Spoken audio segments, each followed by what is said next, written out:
Então diga para o irmão que está do seu lado: se você tem juízo, é melhor você ir embora agora.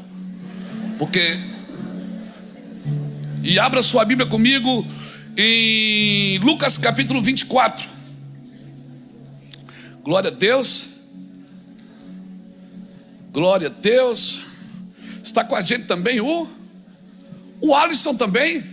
Se é dois Alisson. Um Alisson incomoda muita gente, mas dois incomoda muito mais. O Alisson que congregava lá no Mevan do Canadá, lá com o Mateus, não é isso, Alisson? Está vindo para o Brasil, glória a Deus, seja bem-vindo, Alisson. Fica aqui com a gente. Essa região, Adão e Eva moravam aqui nessa região aqui, meu irmão. Verdade. Canadá o quê? Mas sofrer com aquele frio, meu filho. Vem para cá, quer frio, vai para São Joaquim. Aqui tem praia, calorzão desse, aleluia. Glória a Deus. Vem para cá. O que é que você está falando? O que é que vocês estão rindo de nós aí? Ô Alex, seja muito bem-vindo, tá, querido? Glória a Deus. Bênção. Irmãos, Lucas 24, versículo 13.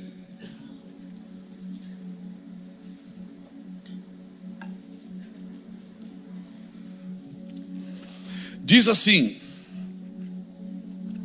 naquele mesmo dia, dois deles estavam a caminho a uma aldeia chamada Emaús, distante de Jerusalém 60 estádios, ou seja, 11 quilômetros. E iam conversando a respeito de todas as coisas sucedidas. E aconteceu que, enquanto conversavam e discutiam, o próprio Jesus se aproximou e ia com eles. Os seus olhos, porém, estavam como que impedidos de o reconhecer. Então lhes perguntou Jesus: que é isso que vos preocupa? E o que ides tratando à medida que caminhais? E eles pararam entristecidos. Um, porém, chamado Cleopas, respondeu dizendo: és o único, porventura, que, tendo estado em Jerusalém, ignoras as ocorrências destes últimos dias? Ele lhes perguntou: quais? E explicaram o que aconteceu a Jesus, o Nazareno, que era varão, profeta, poderoso em obras e palavras, diante de Deus e diante de todo o povo. E como os principais sacerdotes e as nossas autoridades o entregaram para ser condenado à morte e crucificaram. Ora, nós esperávamos que fosse ele quem havia de redimir a Israel, mas depois de tudo isso, é já este o terceiro dia desde que tais coisas sucederam. É verdade também que algumas mulheres das que conosco estavam nos surpreenderam, tendo ido de madrugada no túmulo e não achando o corpo de Jesus, voltaram dizendo ter tido uma visão de anjos, os quais afirmaram que ele vive. De fato, alguns dos nossos foram ao sepulcro e verificaram a exatidão do que disseram as mulheres, mas não o viram. Então lhes disse Jesus: ó nécios e tardos de coração para crer em tudo o que os profetas disseram. Nécios, traduzindo segundo na linguagem peixerês de Itajaí, é tolo. Seu tolo. Porventura não convinha que o Cristo padecesse e entrasse na sua glória? E começando por Moisés, discorrendo por todos os profetas, expunha-lhe a seu respeito, constava em todas as escrituras. Quando se aproximaram da aldeia para onde iam, fez ele menção de passar adiante, mas eles os constrangeram, dizendo: fica conosco, porque é tarde e o dia já declina. E entrou para ficar com eles. E aconteceu que, quando estavam à mesa, tomando ele o pão, abençoou e, tendo partido, lhes deu. Então lhes abriram os olhos e reconheceram, mas ele desapareceu da presença deles. E disseram uns um ao outro: porventura não nos ardia o coração quando ele pelo caminho nos falava, quando nos expunha as escrituras? E na mesma hora, levantando-se, voltaram para Jerusalém, aonde acharam reunidos 11 e outros com eles, os quais diziam: o Senhor ressuscitou e já apareceu a Simão. E então os dois contaram o que lhes acontecera no caminho e como fora por eles reconhecido no partir do pão. Falavam ainda estas coisas quando Jesus apareceu no meio deles e lhes disse: A paz seja convosco. Que história fantástica. Que coisa tremenda essa passagem do caminho de Emaús.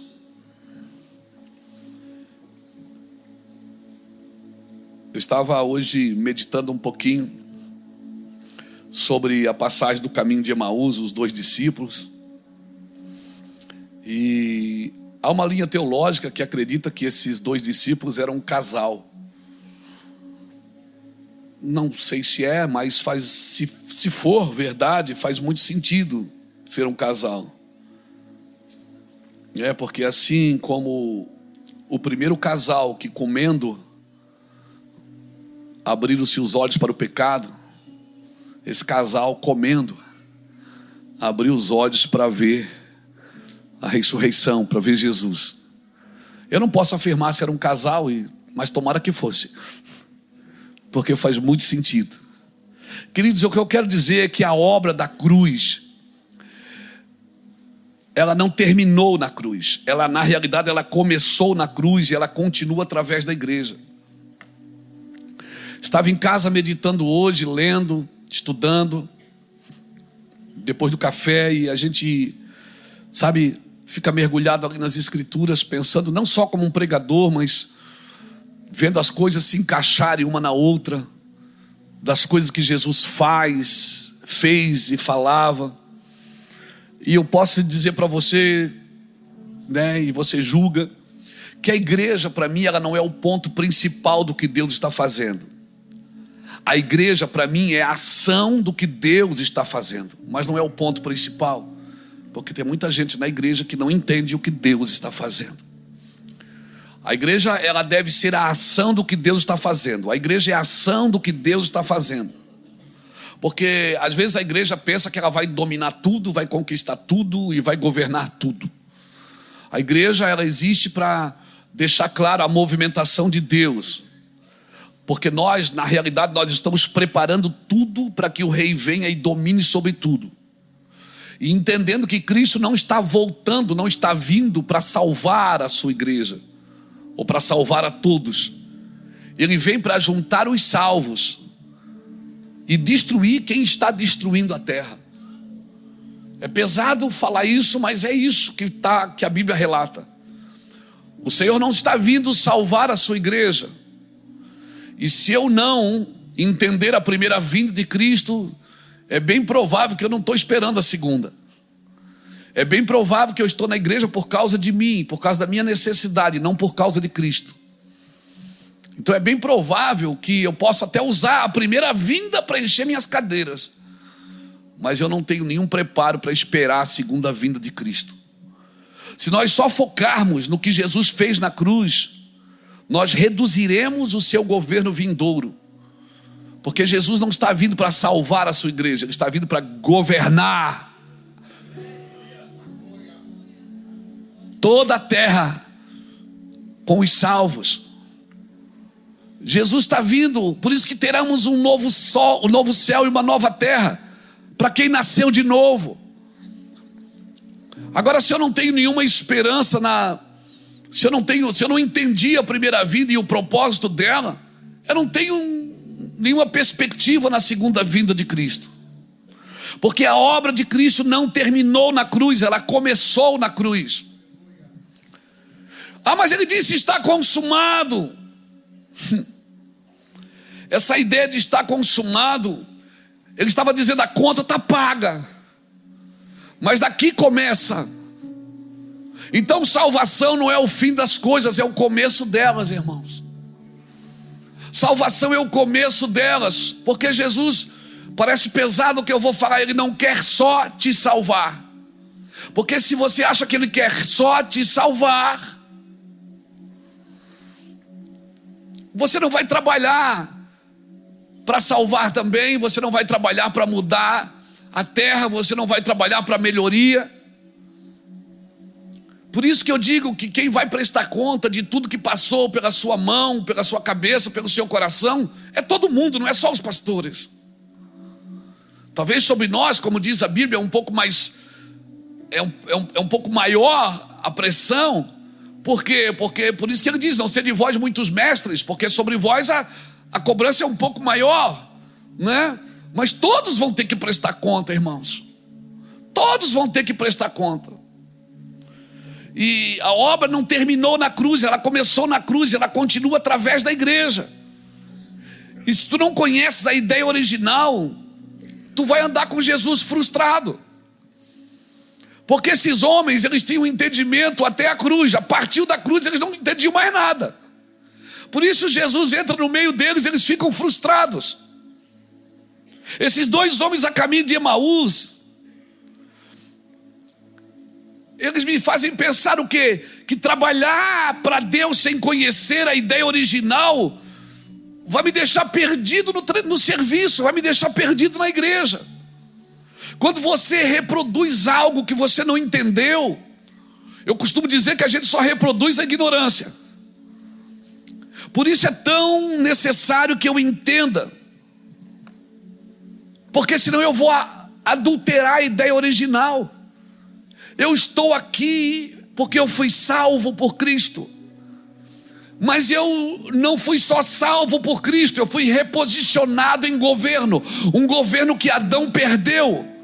E eu preciso ser reposicionado, porque eu corro o risco de ser alguém salvo por Cristo e governado por tudo que me rodeia.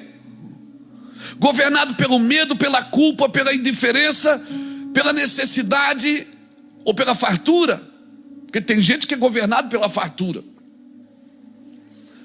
Eu preciso entender a movimentação original de Deus, irmãos. E para mim, se eu quero entender como Deus faz, eu preciso entender como Deus fez com o primeiro homem, que foi Adão. Então põe para mim aqui, Gênesis capítulo 1, versículo 26. Vamos partir do primeiro homem, diz assim, Gênesis 1, 26. Também disse Deus: façamos o homem à nossa imagem, conforme a nossa semelhança. Tenha ele domínio sobre os peixes do mar, sobre as aves do céu, sobre os animais domésticos, sobre toda a terra e sobre todos os répteis que rastejam pela terra. Deus criou o homem para quê? Para ter domínio. Deus não criou o homem para... Deus não disse: Adão, eu vou te salvar. Deus disse: Adão, domina. Olha o verso 27. Criou Deus, pois, o homem à sua imagem, a imagem de Deus o criou, o homem e mulher os criou. Verso 28, paramos aqui. E Deus os abençoou e lhes disse: frutificai, sede fecundos, multiplicai-vos, enchei a terra e sujeitai-a, dominai sobre as três esferas: água, ar e terra. Domine sobre a terra, domine sobre a água, domine sobre o ar, domine sobre as aves, sobre os peixes, sobre os animais. Mas você não vai ver aqui Deus dando domínio para um homem sobre outro homem. Essa cultura de um homem querer dominar outro homem é uma cultura do diabo. É uma cultura do inferno. Por isso que comunismo é do diabo. Pegou? Porque Deus não deu autoridade para um homem governar outro. Ele disse: domine sobre todas as coisas, peixes, aves e animais. Agora perceba, Deus disse: frutifica, multiplica, enche a terra e sujeita tudo, ou seja, bota tudo debaixo do seu governo. Aí você ouve o pastor Jacques dizer assim: ó, vem aqui, a gente vai ter um trabalho com os empresários aqui. Irmãos, aí o cara vem aqui, ele pensa que ele vem aprender a ganhar dinheiro, a multiplicar. Não é multiplicar. Primeiro você tem que frutificar, porque você não pode multiplicar o que você não frutificou. Pegou? Eu frutifico como? Como marido, como esposa, como pai, como filho, como patrão, como empregado, tendo rotinas de obediência na minha vida. As rotinas de obediência na minha vida vão me dar frutos. Muita gente está dando resultado, mas não está dando fruto. E o que Deus celebra é o fruto, não é o resultado. E pasmem, muita gente para dar fruto vai ter que parar de dar resultado. Como assim, pastor? Porque a gente acha que dando resultado, está dando fruto. Não, o resultado é para os outros ver. Fruto, quem vê em você é um só. Deus vê o teu coração, Deus vê as tuas intenções, Deus vê as tuas vontades, as tuas paixões. Amém? Deus sabe se você está dando fruto ou não. Por isso que antes de ensinar um homem a ganhar dinheiro, ensine ele a dar fruto. Amém? Antes de você ensinar a vender, a comprar, a pagar, a multiplicar, porque multiplicar é de Deus. Diga comigo, multiplicar é de Deus. Diga, multiplicar é de Deus. Tem gente que acha assim, ó, o pastor é de Deus, o coach é do diabo. Não.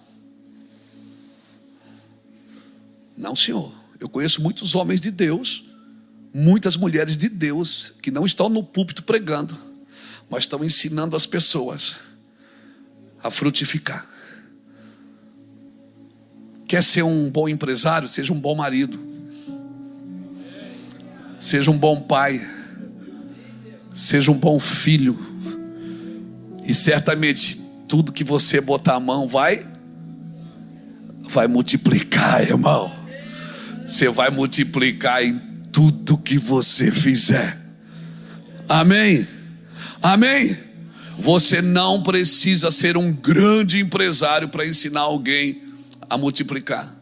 Você precisa ser um bom marido, um bom pai, um bom cidadão, um bom homem, uma mulher abençoada, uma boa mulher. Você está me entendendo? Olha o que Deus diz. Você primeiro primeiro Deus fez o quê? Abençoou. Depois Deus disse: agora você frutifica, depois você multiplica, depois você enche, e depois você pega tudo e governa sobre isso. Ou seja, tudo que você prosperar, ganhar e fizer não vai governar você, é você que vai governar tudo isso. Por quê? Porque eu te abençoei para isso. Porque tem gente que enriquece, mas perde a família, perde os filhos, perde a casa, perde a mão. Por quê? Por quê? Porque não sujeitou. Você tem que sujeitar a quem te abençoa. E quem é que te abençoa? É Ele, irmão. É Ele que te abençoa. Frutifica, multiplica, enche a terra e sujeita tudo. Por quê? Porque dominar vem de pisar. Quando a Bíblia diz em Salmo 91, pisarás o leão e a áspide, está dizendo o quê? Você vai governar sobre ele. Em breve o Deus de paz vai fazer o quê? Vai pisar, vai esmagar a cabeça da serpente. Cabeça fala o quê? Do quê? Governo. Pisar fala de domínio. O que é que o Senhor está dizendo para ti? Que Ele tem poder e domínio para pisar a cabeça, o governo do diabo. Aleluia! Sim! Quando você pisa na cabeça,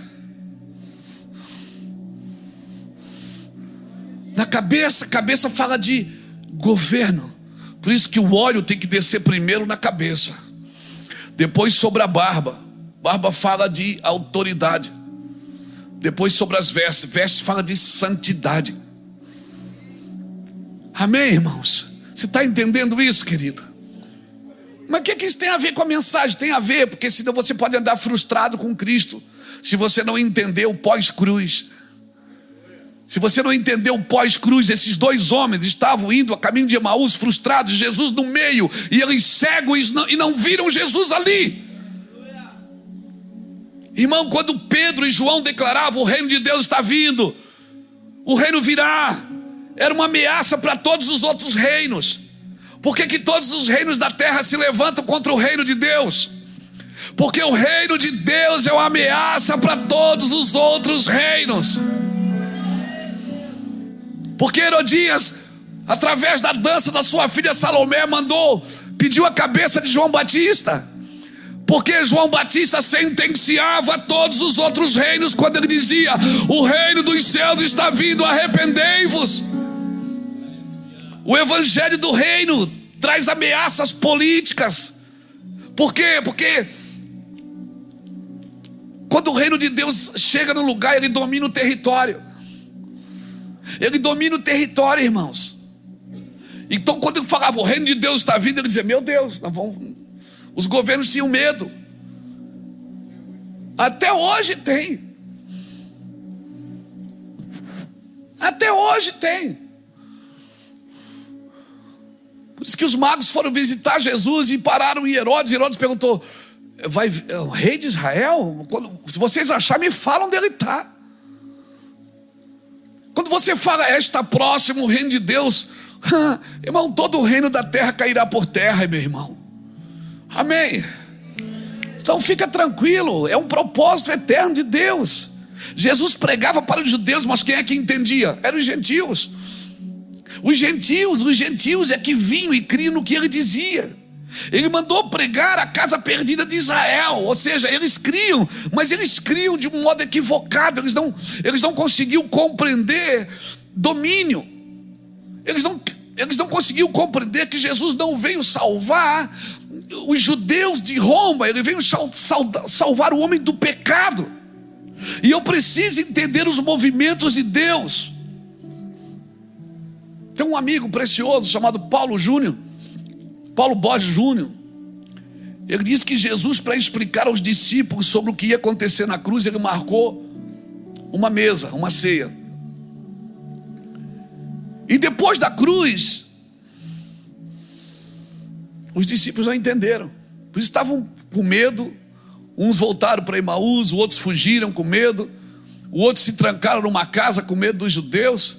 Jesus, veja bem, Jesus fez uma mesa para explicar a cruz. Ele estava dizendo: agora eu vou morrer, né? Mas vou ressuscitar no terceiro dia. Ele fez uma mesa, lavou o pé de todo mundo, serviu a comida, falou até, indicou quem ia trair. Tudo certo, está tudo arrumado. Mas depois da cruz ninguém entendeu. Aí o que é que ele faz? Ele repete a cruz? Não, ele repete a mesa. Ele repete a mesa para explicar de novo. Para explicar de novo. Ninguém vai entender a cruz se não for para a mesa. Por isso que é importante a ceia. Por isso que é importante a ceia, querido. Nós estamos repetindo. Sabe o que é que nós estamos repetindo na igreja? A cruz. Nós estamos repetindo a cruz, crucificando pessoas. Nós queremos repetir a cruz. Nós estamos crucificando Cristo de novo, quando nós deveríamos repetir a mesa da comunhão, a mesa do relacionamento. Nós deveríamos criar a mesa e a gente fica criando cruz. Veja bem, Jesus fez uma mesa para explicar a cruz. A cruz eles não entenderam. Jesus repetiu a mesa, ele não repetiu a cruz. A igreja, ela precisa repetir a mesa. Não é a cruz que a igreja precisa repetir. A igreja precisa indicar a cruz. A cruz é ali, mas é a mesa da comunhão. É os pequenos grupos, é em casa, é no partir do pão. É quando estamos juntos dentro de um propósito, pensando a mesma coisa, todo mundo querendo a mesma coisa, irmãos. Aleluia, isso é a igreja de Cristo. A mesa explica a cruz, a comunhão, o perdão, o serviço. Esses dois homens a caminho de Emaús, eles não entenderam a cruz, mas na mesa, no partir do pão, os seus olhos se abriram. No partir do pão, os seus olhos se abriram. Então eles entenderam a cruz. Por isso não existe igreja só pela internet. Não existe o meu pastor online. Eu preciso ser tocado, eu preciso ser ministrado, eu preciso rasgar meu coração, eu preciso de toque, eu preciso de abraço. Aleluia, alguém está me entendendo aqui? Eu preciso ir para a igreja, eu preciso sentar do lado de gente que eu não gosto. Não diz amém que é perigoso agora. Os dois homens a caminho de Emaús, eles não entenderam a cruz, mas no partir do pão, abriram os olhos dos dois irmãos. Quer abrir os olhos de alguém? Vamos para a igreja. Não, faz uma mesa. Quer ganhar um parente para Jesus? Não arrasta ele para a igreja, faz uma mesa e chama ele, parte o pão com ele.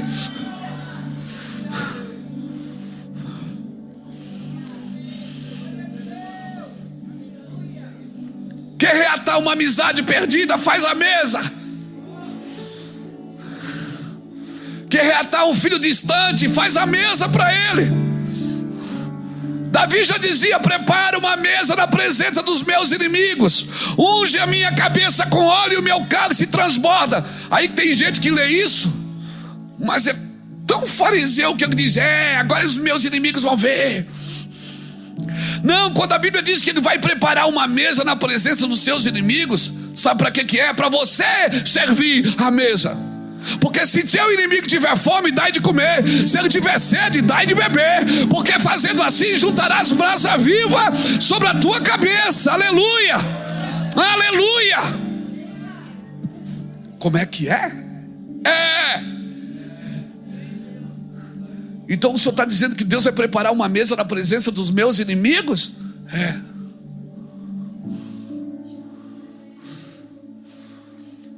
Por quê? Mas eu quero ser ungido de Deus. Olha o processo. Eu sirvo a mesa do inimigo. Ele faz o quê? Unge a minha cabeça com óleo. E o meu cálice.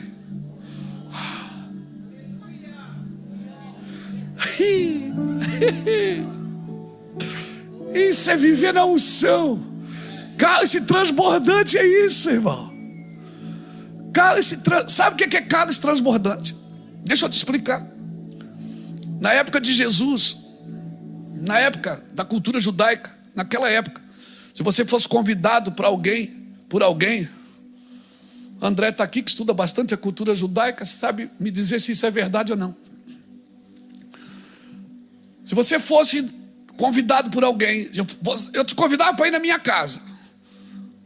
Chegava lá, você tirava o sapato, eu lavava seus pés, o servo lavava seu pé, você vinha à mesa. Você não se servia. Eu que fazia sinal para o mestre Sala, ele servia seu cálice. E você bebia. Seu cálice estava vazio, você não pegava e servia. Eu fazia sinal para o mestre Sala, ele servia você. Então você entendia o quê?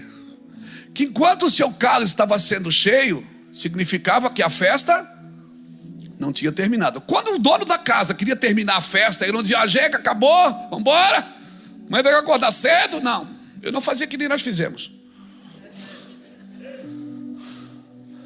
Ele só fazia sinal para o mestre de sala: chega, não serve mais. O cara tinha bebido, viu que o cálice dele esvaziou, ninguém encheu. O que é que ele entendia? Acabou a festa. Quando a Bíblia diz que o meu cálice transborda, o que é que Deus está me dizendo? Que a festa não acabou. Diga para alguém que está do seu lado: pode tomar mais uma, porque a festa não acabou.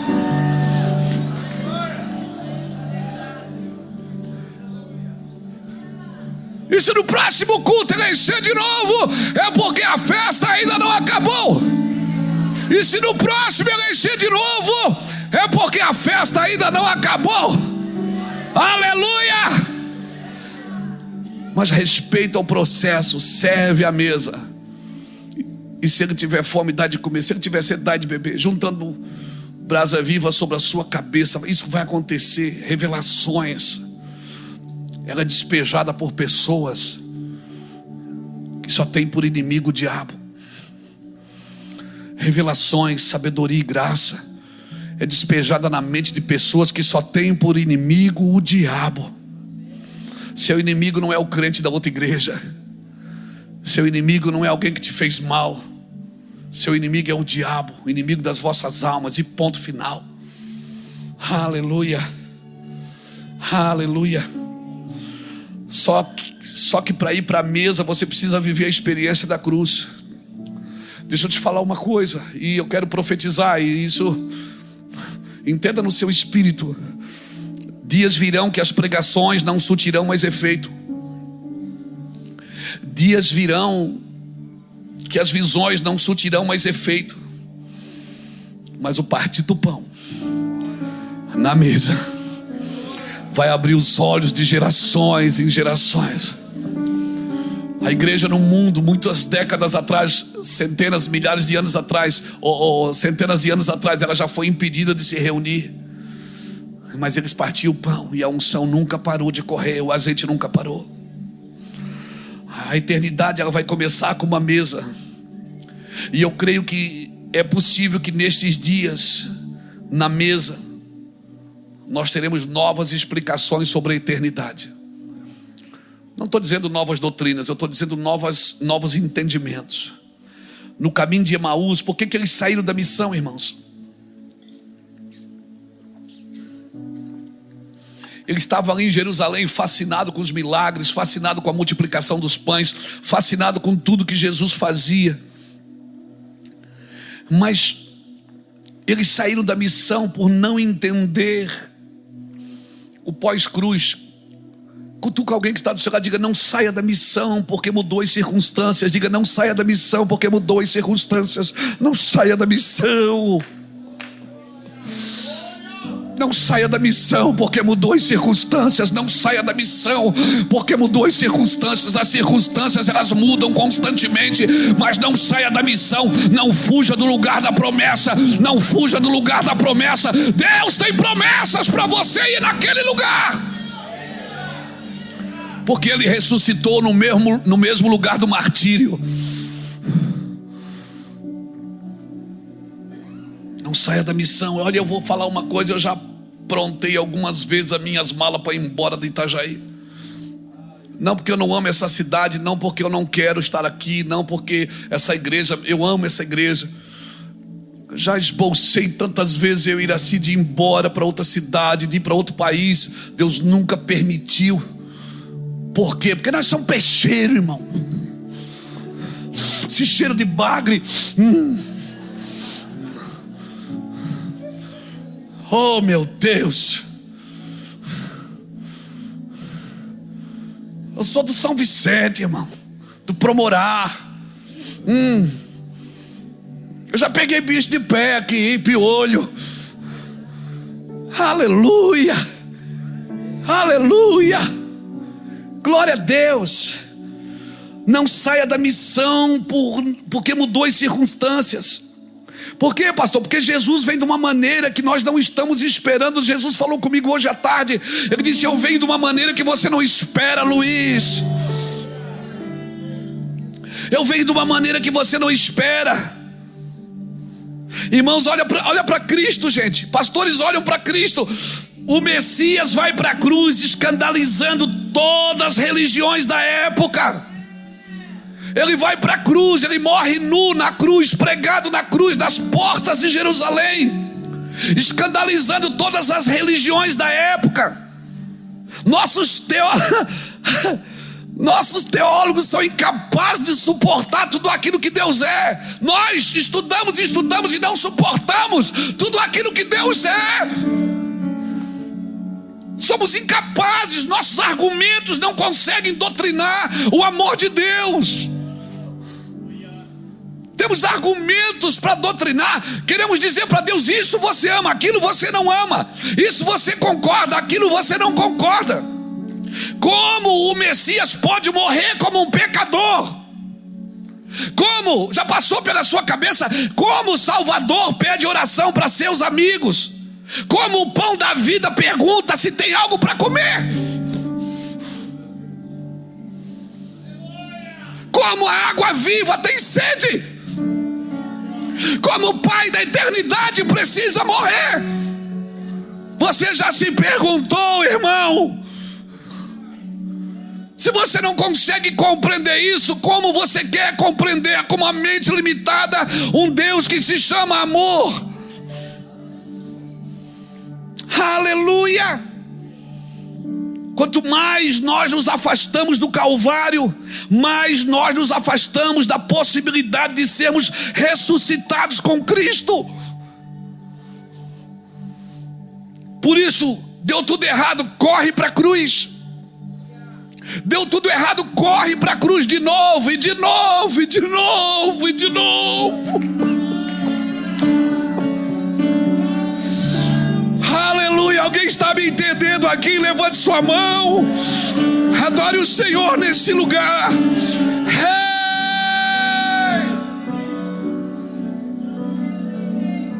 Aleluia. Meus olhos para além dos moldes montes, eu sei. De lá vem o meu socorro E ele vem saltando, ele vem saltando sobre os montes, sobre os montes. E eu elevo os meus olhos para ver dos montes, eu sei, de lá vem o meu socorro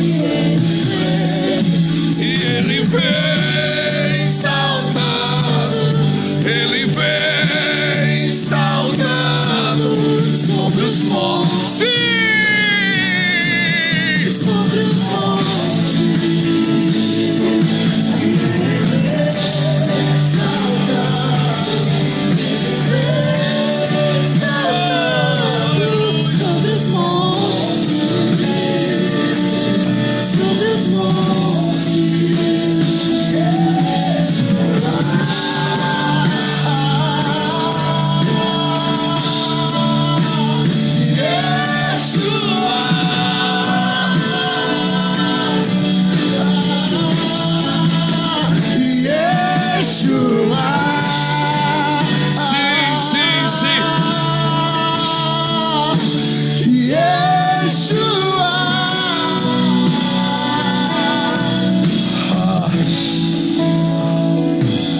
Eu vou te falar, nós corremos para Emaús porque nós não concordamos da forma que ele faz.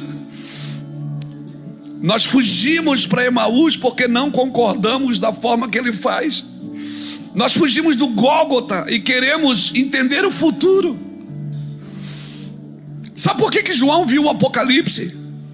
Porque ele foi o único apóstolo que viu a crucificação. E você não vai entender o futuro sem entender o Calvário. Ele foi o único apóstolo que assistiu às 6 horas que Jesus ficou na cruz. Ele ficou entendendo sobre amor. Ele disse: cara, que isso? Jesus pensa. Por isso que quando Jesus vai começar a igreja, ele começa com Pedro, e Pedro nem acredita que era ele. Pedro aponta para João e diz: Senhor, e ele? Ele diz: não, ele é para o final. Você é para o começo. Você é teimoso, você é rabugento. Você é para o começo, ele é para o final. Ele viu a crucificação e foi o único apóstolo que não passou pela morte matada. Ninguém matou João. Sabe por que ninguém matou? Porque ele morreu naquele dia, Jackson. Ele ficou olhando para a cruz e disse: cara, que isso? O apóstolo João foi o único apóstolo que não foi martirizado. Tentavam matar ele, ele não morria. Era o MacGyver. Ele não morria, cara. Tem relatos históricos que colocaram ele em tanques de óleo quente e tiravam, ele estava vivo. Por quê? Porque ele morreu naquele dia que ele assistiu à crucificação. Porque crucificação não é um homem assistindo Cristo morrer. Crucificação é eu estar crucificado com Cristo. E já não sou mais eu que vivo, é Cristo que vive em mim. E até que eu não tenha esse sentimento, eu não entendi o Calvário. Se eu ainda acho que tenho direitos e direitos e ter direitos, eu não entendi o Calvário. Se eu saio atropelando tudo e a todos para me dar bem na vida, eu não entendi o Calvário. Eu não me conformo como pessoas suportam um evangelho de mentira, onde põe o homem no centro e diz: você é o vitorioso, Deus vai te abençoar, Deus vai fazer, você é o homem. Não, você não é nada. Você não é nada, você só é alguma coisa porque encontrou Jesus no caminho e Ele mudou a sua história, mudou a sua vida. Você não é nada, você não é nada, você não é nada.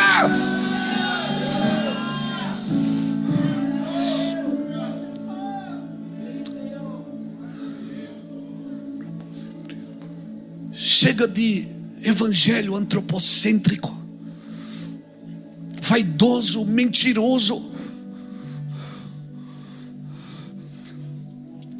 Se já morremos com Cristo, nós não podemos tirar Cristo do centro.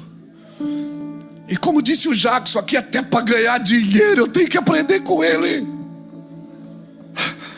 Até para dominar as minhas finanças, a minha saúde, eu tenho que aprender com Ele. E Jesus ama quando você senta com Ele e diz: Senhor, me mostra como faz. E você vai se assustar, porque Ele vem, senta e te mostra como faz. Aleluia, alguém está me entendendo aqui? Aleluia. Então, se você sabe e conhece alguém que está sendo ludibriado pelo evangelho de mentira, de engano, por favor, abra os olhos dessas pessoas. Como? Parta o pão para elas.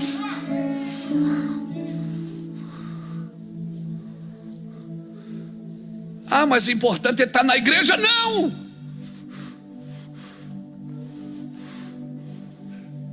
Do que adianta estar numa igreja que eu não desfruto do benefício de Cristo? Se você sabe de alguém que está ouvindo um evangelho, negociando com Deus suas finanças, sua carreira, sua vida, acorde essas pessoas, chame elas para uma mesa, parta o pão com elas. Por favor, irmãos, pastores, vocês que são coaches, que ensinam essas pessoas, parte o pão com elas, Fernanda. Parte o pão com elas, irmãos. Parte o pão com elas, chame elas. Olha, você precisa ouvir o evangelho. Não, por favor, pregue Cristo crucificado. O evangelho é loucura. Uns querem sinais, outros querem poder, outros querem ambição, mas nós pregamos a Cristo crucificado. Cristo crucificado e ressurreto. Fugimos para o Gólgota e queremos entender do futuro. Ah, eu vou sair da igreja porque eu não concordo. Não está de acordo com aquilo que eu esperava, não está de acordo. Tem lugares que eu não concordo e eu preciso estar. Por quê? Porque o meu partido pão abre olhos de pessoas. Ou você acha que como pastor presidente eu concordo com tudo que acontece aqui dentro? Não, eu não concordo. Mas eu também sou tratado. Uma vez um irmão bateu no meu escritório e disse: pastor, eu quero ir embora. Eu queria me desligar do meu van, estou indo embora. Eu digo: leva eu. Ele disse: não, o senhor é o pastor. Eu digo: ah, você tem opções, eu não tenho. Quer dizer que eu tenho que te aturar e você não pode me aturar. Ele começou a chorar, se abraçou comigo, está aí até hoje, irmão.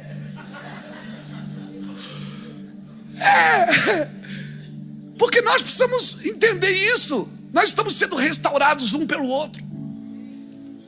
Nós somos ministrados no partir do pão, irmão. E quando partimos o pão junto, muita coisa vai para o lugar. Quer resolver uns BO? Faz uma comidinha. Chama alguém, senta na mesa. É gostoso demais isso, irmãos. Aí eles falam para Jesus: aquele que nós colocamos a nossa esperança morreu como um pecador.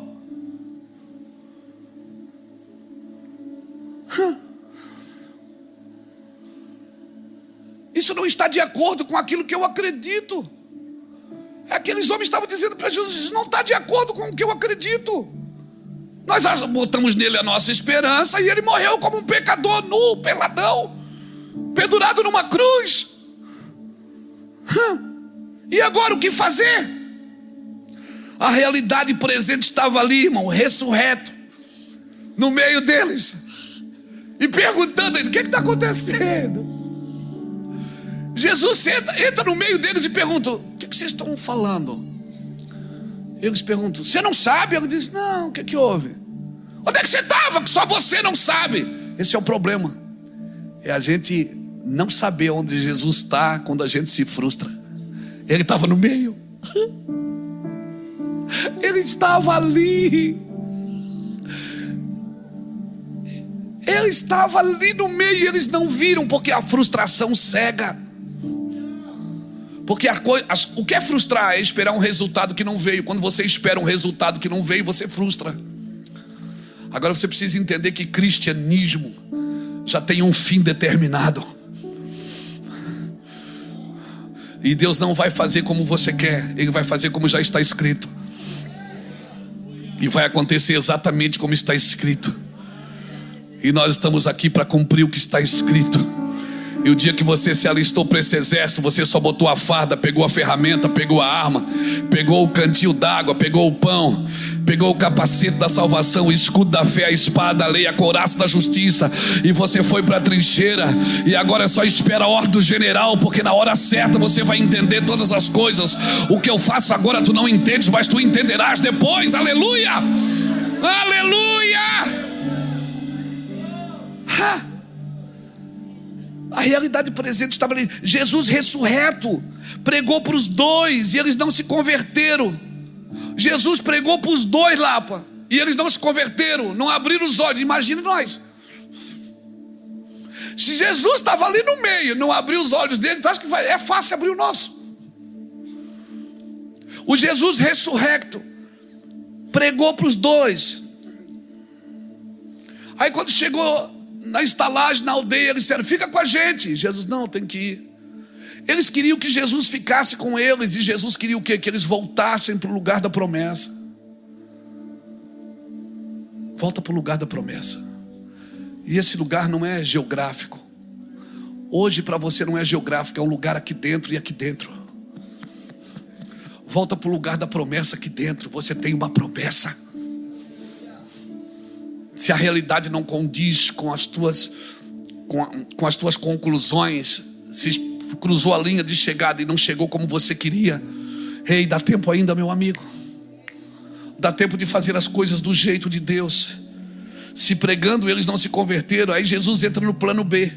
Ou seja, vai para a mesa com eles, vamos comer, vamos tomar um café.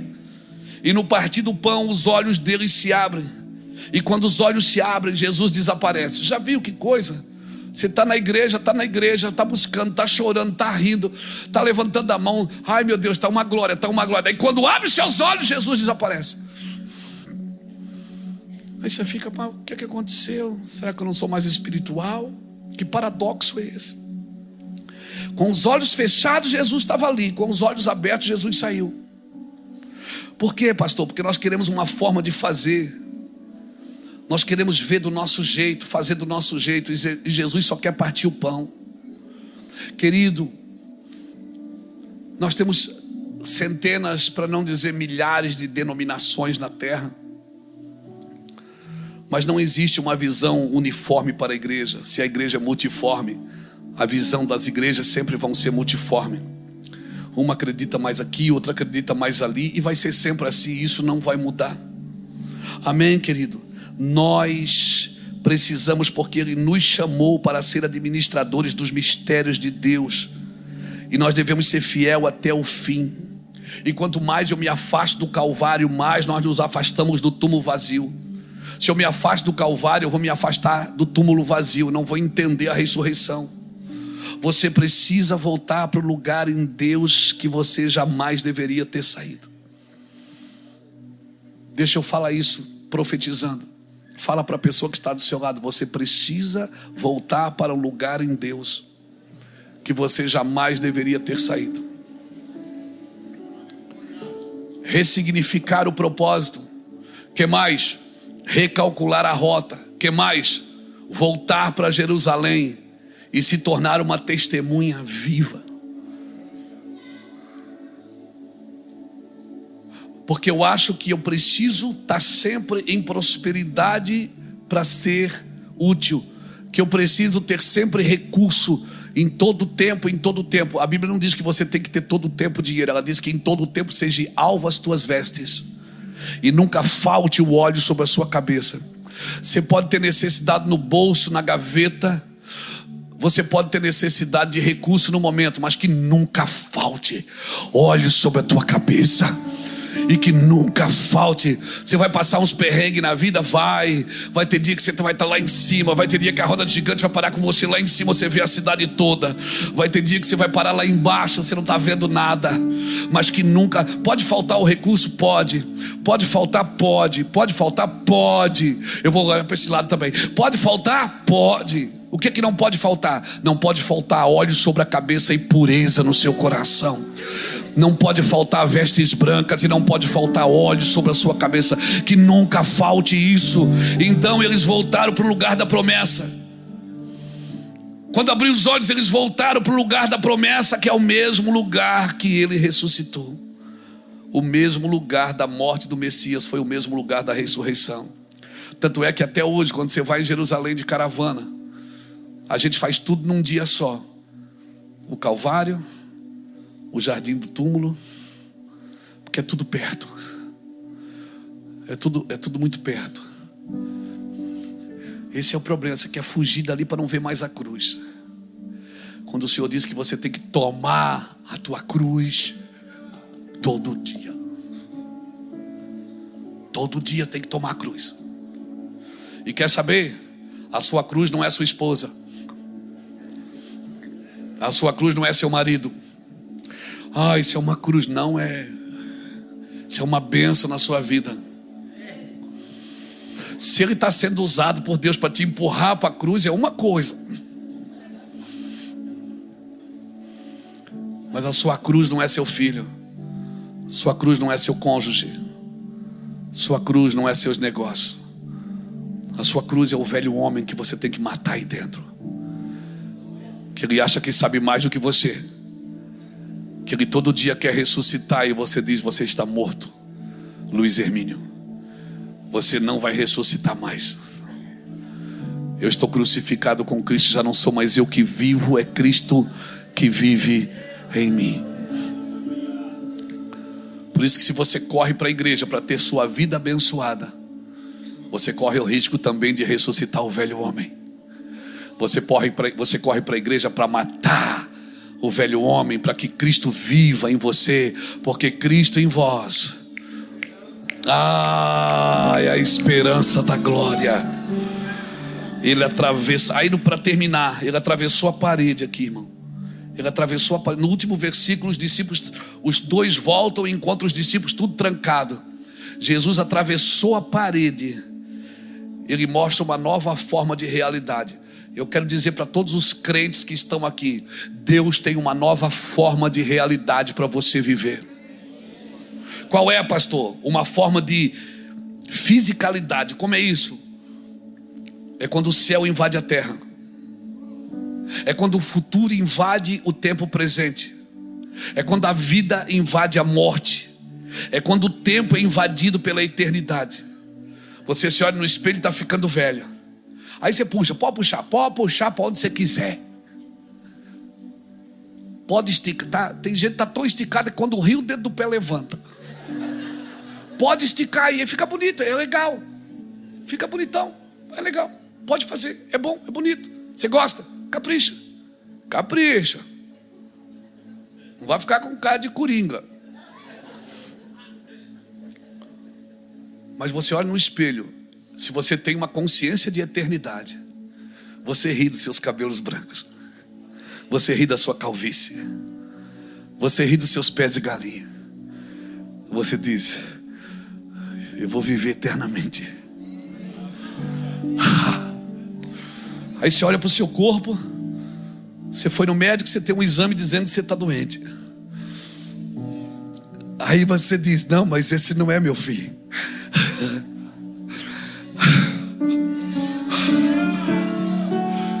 Essa é a nova forma de realidade, quando a vida invade a morte, quando o futuro invade o tempo presente. Você está ali cheio de coisa. Amanhã é segunda, cheio de BO para resolver até o meio-dia, porque o banco abre às 11. Eu sei. Aleluia. 11 horas da manhã, amanhã o financeiro aqui já liga para a gente. Tem que fazer alguma coisa. Eu digo: ora. Nós estamos orando. Eu digo: então chora também. Por quê? Porque essa é a vida. Mas quando você tem uma perspectiva de uma nova realidade presente, uma forma de fisicalidade, um mundo que você acha que é imaginário, mas não é, é o mundo real, o mundo invisível de Deus, Vanessa. O mundo espiritual, ele vem e invade toda a sua vida.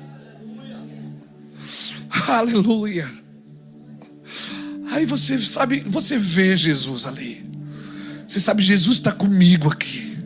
Está difícil, eu estou sofrendo, mas Jesus está comigo. E você não tem cara de sofrimento. Você limpa a cara de sofrimento e você vai para a luta, você vai para a guerra. Você tira a cara de vítima e você vai para a guerra. Aleluia. Porque que tempo é esse? Esse é o tempo que Jesus entra com o corpo glorificado e senta para comer com você. Ah, meu Deus, como é que é? Meu Deus, é uma forma de fisicalidade, onde Cristo come e bebe com o corpo glorificado. Para mostrar o que para mim? Para mostrar para mim, para mostrar para a igreja que espiritualidade não é tão invisível assim. Que é ser espiritual, pode ser visível e humano. Quer ser espiritual? Você pode ser visível e humano. Você pode ser tocável e ser um homem espiritual. Jesus trabalhou de 30 anos de carpinteiro. E eu te pergunto, Jesus foi chamado para ser carpinteiro? Ele foi chamado para ser carpinteiro? Não! Mas ele ficou 30 anos sendo carpinteiro, para 3 anos manifestar a sua espiritualidade cheia do Espírito Santo. Então talvez o que você está fazendo agora, você diz, mas não é meu lugar. E Deus diz, não é mesmo. Eu só estou preparando você para aquilo que está por vir. Talvez você tenha que servir num lugar que não é para você, para quando o lugar que é para você chegar,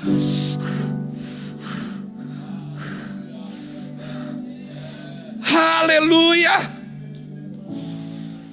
Meu Deus, que realidade é essa? A realidade de Cristo. Existem derrotas que são mais valiosas do que vitória. Como é que é? Existem derrotas que são mais valiosas do que vitória. Por exemplo, Davi casou com Mical. Mical não gerava filho. Era uma derrota, mas era uma vitória. Por quê? Porque Deus não queria que Davi gerasse filho na casa de Saul. Entenda o que Deus está fazendo, porque até a esterilidade tem seu propósito na presença de Deus. Mas o anticristo, o que é que você acha que é o anticristo?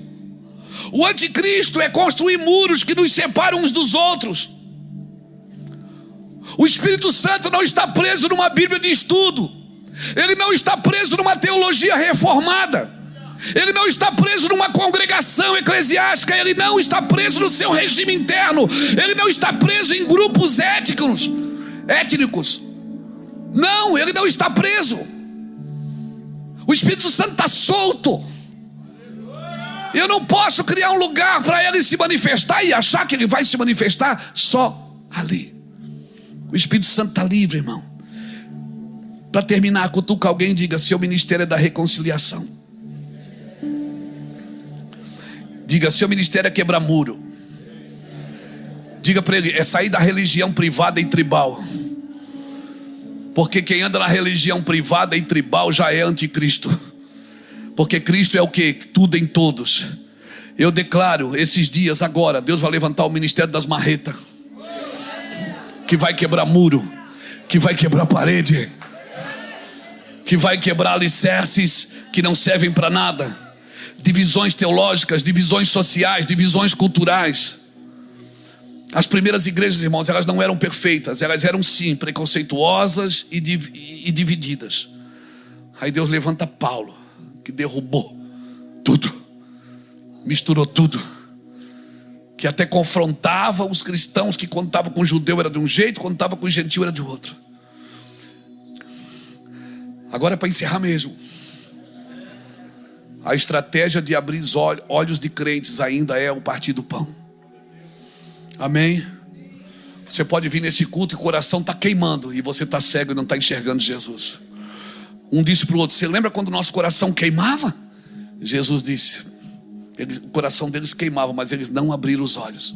Você pode vir num culto como esse, sentir o amor de Deus, sentir a presença, sentir a unção, e as escamas dos seus olhos não caírem. Porque as escamas só podem cair quando você tem o entendimento do Calvário. Amém?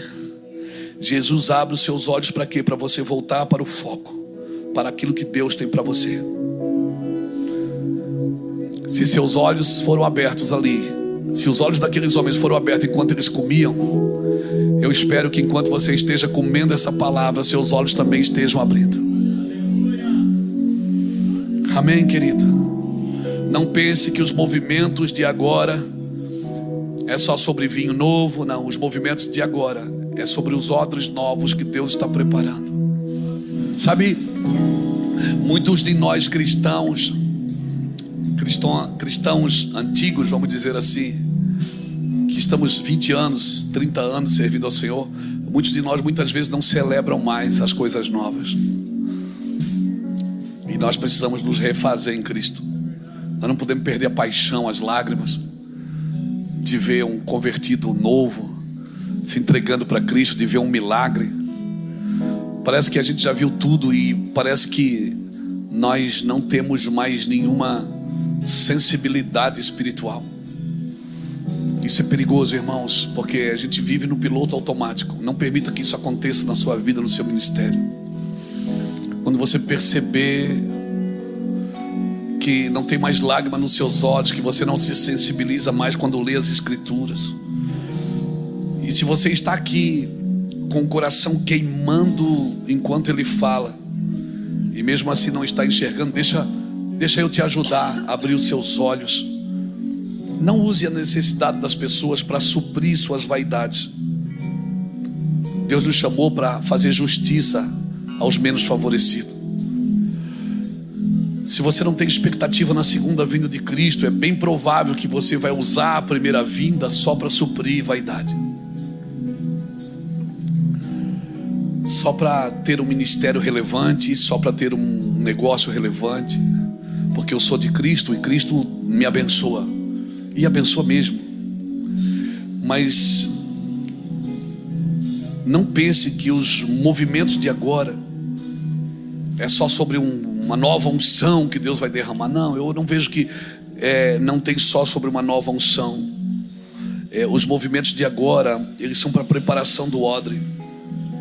Eu tive, irmãos, quando 3 estádios dessa nação em 2020, em fevereiro de 2020, antes da pandemia chegar no Brasil, movimentos de jovens, eu estive pregando em 2 dos estádios, no Allianz Parque, no Morumbi, 75 mil pessoas, 78 mil pessoas, e nós estávamos ali no Descende, e nós estávamos almejando um avivamento, e todos os estádios cheios nos dias que se passaram, e Deus me falava, ele disse: Luiz, isso aqui não é um derramamento de vinho, mas é a preparação para o outro.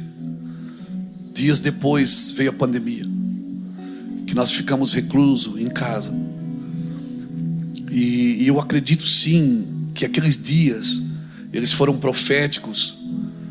Para quem achou que estava já vivendo um avivamento, não entendeu, mas para quem, precursores que entenderam que nós estávamos sendo restaurados ou sendo preparados para um tempo de reclusão.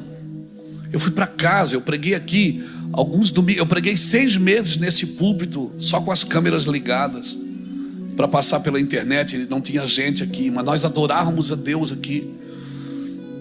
Eu fiz live por 1 ano e meio, ao meio-dia, tocando pessoas nas suas casas, ministrando, servindo a mesa todo dia. E a palavra que Deus disse era: faça meio-dia no horário do almoço, no horário da mesa posta. Eu não fiz porque eu quis, foi uma palavra de Deus. Eu poderia ter feito à noite. O Senhor disse: faça meio-dia, no horário do rango, porque eu quero servir a mesa nesses dias. Eu quero mostrar princípios. E eu estava lá nesses estádios cheios, irmãos, pregando. Mas um dia, naquela mesma noite, naquele hotel, o Senhor falou comigo e disse: Luiz, não é derramamento de um vinho novo agora, é a preparação para um odre, para aquilo que está por vir. E por muitos anos, se você olhar as nossas mensagens de 2015, 14, 13, Você vai ver muitas vezes nós falando desse púlpito aqui, dizendo: Deus vai parar o mundo. Nós não imaginávamos que seria uma pandemia, mas nós falávamos e profetizávamos: Deus vai parar tudo. E o mundo parou, irmãos. E quando nós voltamos, muitos de nós voltamos mais crentes, mais sensíveis à voz do Espírito. Perdemos amigos, parentes, pais, filhos, amigos presentes. E Deus nos ensinou muita coisa. Então eu quero deixar um recado para você aqui. Deixa eu abrir seus olhos. Senta com Jesus, irmão. Deixa Ele partir o pão para você. Deus tem coisas na sua vida que você ainda não experimentou. Coisas que vai além de dinheiro, vai além de fama, de vanglória. Você vai prosperar muito, mas vai além disso tudo. Senta na mesa com Jesus, porque você corre o risco do seu coração estar queimando, mas os seus olhos estão fechados. E o que nós precisamos é abrir os olhos. Amém? E um dos sinais do Messias é que os cegos verão. Jesus falou isso em João 9. Ele disse: olha, eu vim para aqueles que são cegos vejam, e aqueles que pensam ver se tornem cegos. Quero orar por você. Essa palavra falou muito comigo hoje à tarde, mas me pegou assim, de jeito. Eu estava na cadeira escrevendo que eu tive que sair e me jogar no chão, do peso da sua glória. Do peso da sua glória. Eu sei que o Senhor está fazendo algo nessa nação. Eu sei, isso vai envolver nossas vidas, nosso tempo, nossos recursos, em nome do Senhor Jesus. Por isso, irmãos, seja bom nesses dias, seja generoso. Não faça muitas contas. Não, pastor, não. Porque Deus vai te ensinar a depender dele. Pai, em nome do Senhor Jesus, eu oro para que essa geração veja, Senhor Deus, que o Senhor está no meio. Eu oro para que as pessoas vejam que no partir do pão o Senhor está junto, o Senhor está dentro, o Senhor não nos abandonou, o Senhor não morreu e foi para um túmulo e ficou lá, não, o Senhor ressuscitou, o túmulo está vazio, e um dia o Senhor voltará, e uma igreja que pensa que está morta, ela vai ressuscitar contigo. Sim, Deus, os santos ressuscitarão contigo. Nós declaramos que os santos ressuscitarão contigo. Derrama a tua glória, Senhor. Traz uma convicção sobrenatural sobre essa geração, Pai. Em nome de Jesus, traz uma convicção sobrenatural sobre essa geração, meu Pai. Sim, Deus, traz-nos ideias novas. Abre a nossa mente, Deus. Sim, Paizinho, abre o nosso coração, Senhor. Sim, Senhor, eu creio. Aleluia, você crê nisso, meu irmão? Bata a palma para Jesus, então.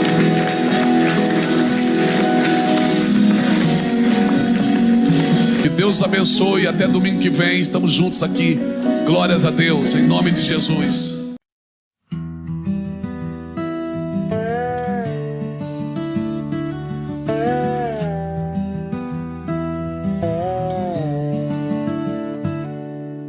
Midnight hums beneath the window glass. The tracks are singing stories from the past. Moonlight paints the carriage in a glow,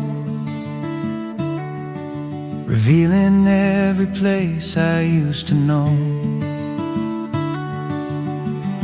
And as the fields go rushing by, feel the echoes rising in the night. On this moonlit memory train I ride, watching all my shadows fall behind. Every mile rewrites the way I feel, turning faded moments into something real. On this moonlit memory train tonight, find the parts of me I left in time.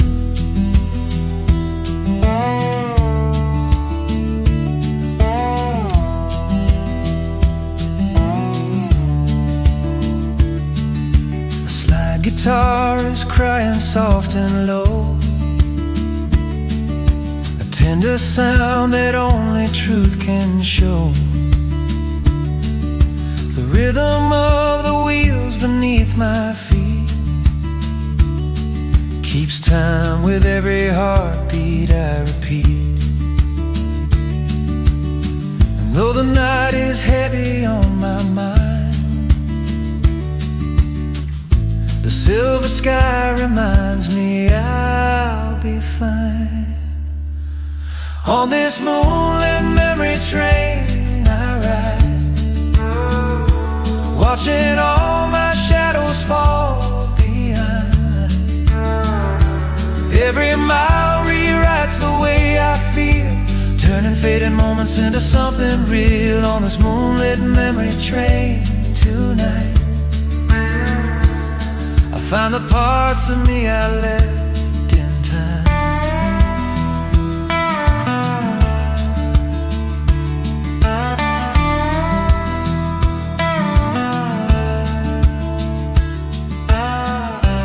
Let the rails unwind the fears I've kept. Let the moon restore what I forget. Every whisper from the darkened land leads me home with open hands. On this moonlit memory train I ride, letting every lost regret subside. Every dream I buried comes alive, glowing in the silver of the night. On this moonlit memory train tonight, I finally see my heart in clearer light.